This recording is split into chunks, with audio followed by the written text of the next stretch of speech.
Орусиядагы тажик мигранттар биз президентте кетиришибиз керек. Биз мусулман болгонубуз үчүн күнөөлүүбүзбү?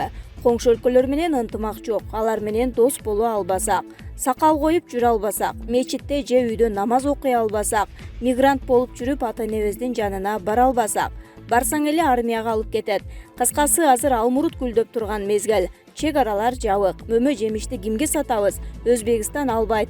Мен 16 жашымдан бери мигрант болуп жүрөм. Үйдө иш жок.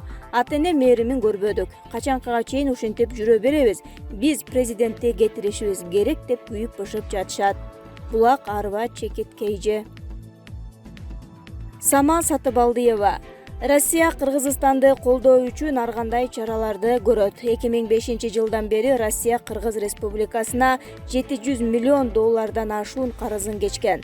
Россия Кыргызстандын Борбордук Азия чөлкөмүндөгү эң ишенимдүү досу жана өнөктөшү. Россияда мындай жардамды бир дагы мамлекет ала элек.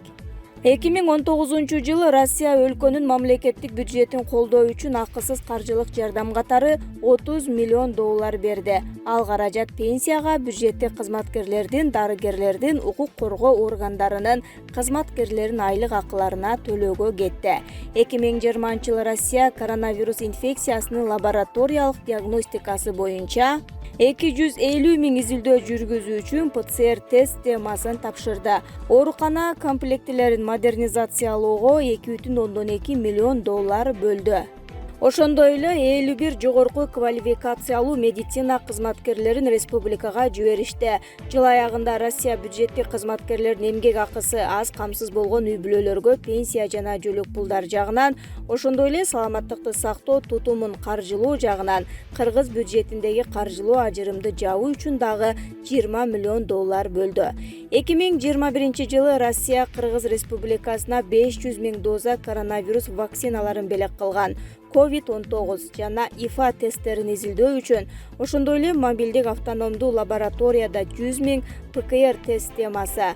Мындан тышкары Россия тар адистерде Кыргызстандын медициналык кызматкерлерин эпидемиологиялык маселелер боюнча окутууга көмөктөшөт. Коронавирустун жаңы штамдарын аныктоо үчүн Кыргызстандын адистерин окутат. 2020-2022 жылдары Россия электрондук өнүмдү маркалоо тутумун түзүү үчүн 8,5 миллион доллар суммасында акысыз жардам көрсөтүүнү пландаштырууда. Банги заттарынын мыйзамсыз жүгүртүлүшүнө каршы күрөшүү үчүн каржылык 5,2 миллион доллар. Материалдык, техникалык жана уюштуруучулук жардам көрсөтөт. Бул 90-жылдардын көлөкөсүн, бажыдагы коррупцияны жана алдамчылыкты жеңүүгө жардам берет, деп жазат ал.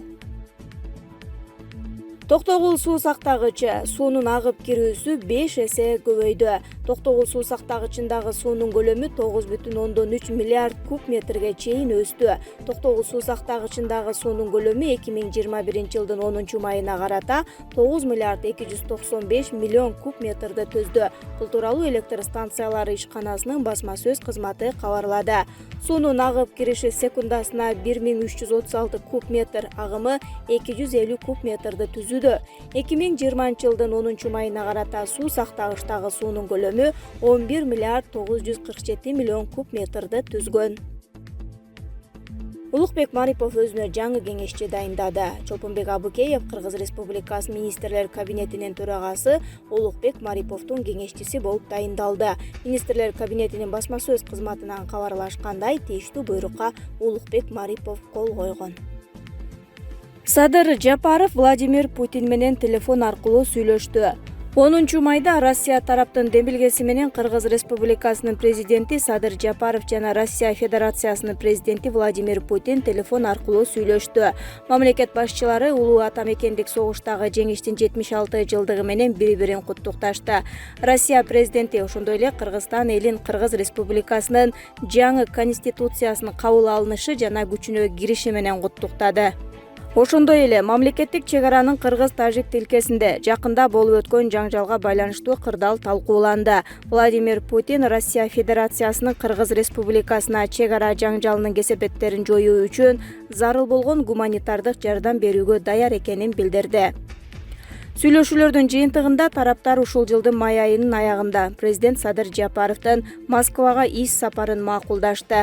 Анын жүрүшүндө эки тараптуу кызматташуунун жана Евразиялык экономикалык интеграциянын актуалдуу маселелери каралат. Тараптар ЖККнун КМШнын жана ШКнун алкагында аймактык коопсуздукту камсыз кылуу кызыкчылыгындагы өз ара аракеттенүүгө өзгөчө көңүл бурушат. Мамлекет башчылары ошондой эле коронавирус инфекциясы пандемиясына каршы көрүлүп жаткан иш-чаралар, анын ичинде Россия вакцинасын Кыргыз Республикасына жеткирүүнү талкуулашат. Мухтар Аблязов: Владимир Путин Кыргыз өлкөсү менен Тажикстандын ортосунда чыр чатактын автору экендигин ачык көрсөтүп жатат. Бул тууралуу Казакстандагы оппозициячыл саясатчы Мухтар Аблязов өзүнүн Фейсбуктагы баракчасына жазган посту аркылуу билдирди. Анда ал Путин Кыргыз өлкөсү менен Тажикстандын ортосундагы аскердик чыр чатак анын демилгеси экендигин жашырууга аракет деле кылбаганын жүйө келтирген. Путин ачык айкын белги берип жатат. Кыргыз өлкөсүндөгү демократиялык өзгөрүүлөр ага туура келбейт. Путин Орусия, Казакстан, Тажикстан, Түркмөнстан жана Өзбекстан сыяктуу авторитардык жана мафиялык режимди кармаган өлкөлөр менен гана дос болот. Кызыл аянтта Путин тажик президенти менен чогуу жүрүп, Тажикстан менен Кыргыз өлкөсүнүн чек арасындагы аскердик кагылышууну өзү уюштургандыгын ачык көрсөттү. Каза болгон жоокерлердин ата-энелери алардын уулдарын өмүрүн алгандар Путин жана Рахмон экендигин билиши керек деп айтылат Аблязовдун жазган билдирүүсүндө. Айданбек Ахматов: Ташиев кол койгон протокол Жеңиш Разаковдун мезгилинде даярдалган. Ташиев кол койгон протокол мурунку вице-премьер-министр Жеңиш Разаков чек ара боюнча өкмөттүк комиссияны жетектеп турган мезгилде даярдалган, деди Назар Ньюс маалымат агенттигине журналист Айданбек Ахматов. Айданбек агай, чек араны тактоо боюнча комиссиянын төрагасы Камчыбек Ташиев Баткенге айланма жол курууга макул болгонун мактоого алгандар да. Ошол эле мезгилде стратегиялык катачылыкка жол берилди деп сындагандар да пайда болду. Чырылуу маселенин чечүүнүн андан башка жолу барбы? Ташиев кол койгон протокол мурунку вице-премьер-министр Жеңиш Разаков чек ара боюнча өкмөттүк комиссияны жетектеп турган мезгилде даярдалган. Бул тууралуу маалыматтар бар. Ал протокол Атамбаев учурунда эле даяр болуп, бирок негедир кол коюлган эмес. Сооронбай Жээнбеков учурунда да кол коюлган эмес. Жеңиш Разаковду тажик атайын кызматтары өздөрүнө иштетип алган деген сөздөр да ал протоколго кол койбоого таасир этиши ыктымал. Бийликке келгенден кийин Ташиев чек ара маселелерин чечүүнү, анын ичинде Кыргыз-Тажик чек ара маселесин чечүүнү колуна алды.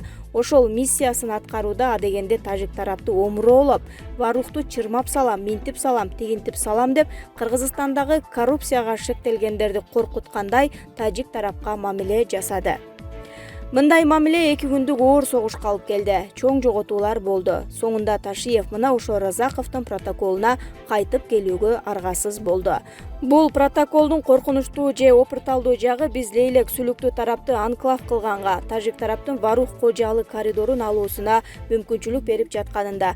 Албетте Варух маселесин чечүүнүн башка жолу бар. Ал Кыргыз мамлекетинин Варух менен кожалык каттамын камсыз кылып берүүсү. Тажик тарап жолдон каттоо укугуна ээ болуш керек. Жол жайгашкан жерге эч кандай ээ болбош керек. Коридор берилбеши керек. Жер Кыргызстандыкы бойдон калууга тийиш. Болгону жерди пайдаланууга, жолду пайдаланууга мүмкүнчүлүк берилиши керек. Мына ушундай жол менен чечилбесе, келечекте тажиктер Варух кожалы жолу өткөн жерге эгемендүүлүгүн жарыялап, ал жогоруда айтылгандай Лейлек сүлүктүүнүн толук Баткендин айрым айылдарынын анклавка айлануусуна алып келет. Демек Кыргызстан үчүн пайдасыз протокол болсо, муну кимдер даярдашы мүмкүн? Биринчиден, протоколду тажик тарап жазып даярдаганы байкалат. Ошондой протоколдогу жер суунун аттары да тажикче аталган. Экинчиден, Варух менен Кожалы айылынын ортосундагы Кыргызстан территориясын тажик тарап тааныбай, аны Баткен району иш жүзүндө колдонгон аймак катары сыпаттаган жана атаган. Демек Кыргыз тарап бул документке кол коюу менен ал жердин талашта экенин моюндагандай болууда. Ошондуктан эгерде ушул протокол турмушка ашырылса, анда Лейлек сүлүктүүнүн анклавка айлануу жагдайы күчөйт. Бул эми ошол протоколдо жазылган жолдун статусун аныктоочу келишимдин кандай түзүлүшүнө жараша да болот. Протоколдо ошондой өзүнчө бир келишим түзүлөт деп да белгиленген. Расмий Москвага Кыргызстандын саясаты жакпай турат. Жаңы президент келгенден баштап расмий Москвага Кыргызстандын саясаты жакпай турат. Мындай пикирин Ак Калпак партиясынын лидери саясатчы Улукбек Маматаев Маралга берген маегинде билдирди. Анын айтымында кечээки чек арадагы кол салуудан кийин гана Орусия бизге ушундай мамиле кыла баштады деген ойлор жаңылыштык. Карапайым эл президенттин 9 майга карата Москвага чакырылбай калышын, чек арадагы куралдуу кол салууда Орусиянын создуктуруп реакция кылганын гана айтып жатат. Бирок чын-чынына келгенде баары 1 жыл мурун башталган. Жапаровдун келиши менен Кыргызстанда жүрүп жаткан саясат Орусияга жакпай калды. Кыргызстан подсоветтик өлкөлөрдүн ичинен демократиялуу, бийликти ачык айкын сындаган мамлекет. Бизде президенттердин утур алмаша берүүсү, элдин улам толкундап жаңы президент алып келе бериши Орусияга эле эмес, башка коңшу өлкөлөргө да жакпайт. Бул туруктуулуктун белгиси эмес. Мындай толкундоолор алардын жарандарына да таасир этип, Кыргызстанды туурагысы келип, президент алмаштырууну каалагандар чыгып баштайт деп кооптонушат. Экинчи тараптан алганда, утур жаңы келген президент менен кайра жаңы келишим түзүп, кайра анын тилин таап, саясатын изилдеп же нукка салганга убакыт керек. Мындан улам расмий Москва биздин жаңы президентке ачык айтпаса да кыр көрсөтүп жатат, деди ал.